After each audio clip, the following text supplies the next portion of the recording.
कहते हैं दिवाली की रात माँ लक्ष्मी हर घर में आती है, पर एक घर ऐसा भी था जहाँ उस रात लक्ष्मी नहीं श्राप उतरा था।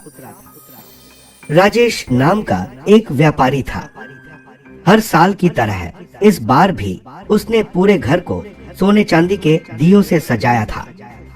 उसकी पत्नी सुनीता ने लक्ष्मी पूजन की थाली तैयार की, चांदी के सिक्के, फूल, मिठाई, सब कुछ। लेकिन इस बार राजेश ने लालच में आकर एक गलती कर दी।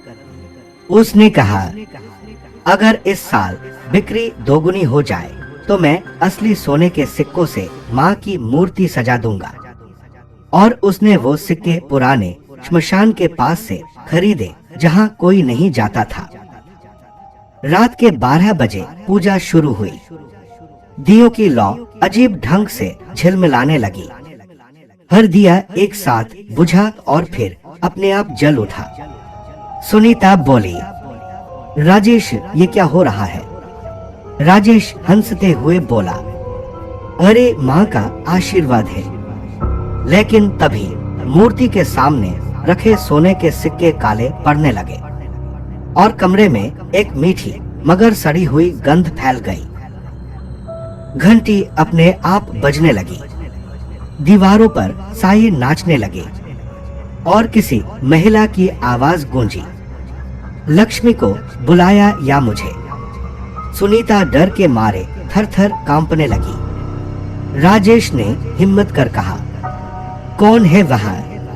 अचानक दियों की लौ बुझ गई।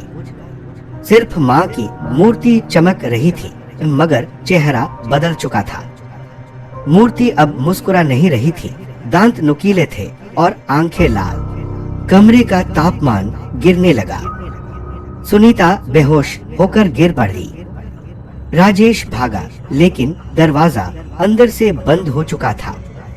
वो आवाज फिर आई, श्मशान से सोना और माँ का नाम, अब तेरी लक्ष्मी तुझसे सब लेगी।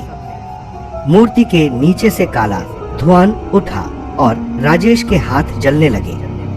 उसके हाथों पर सोने के निशान जलकर उभर आए, जैसे किसी ने सिक्के गलाकर त्वचा में भर दिए हों।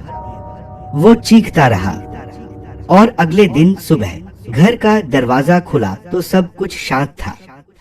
राजेश कहीं नहीं था।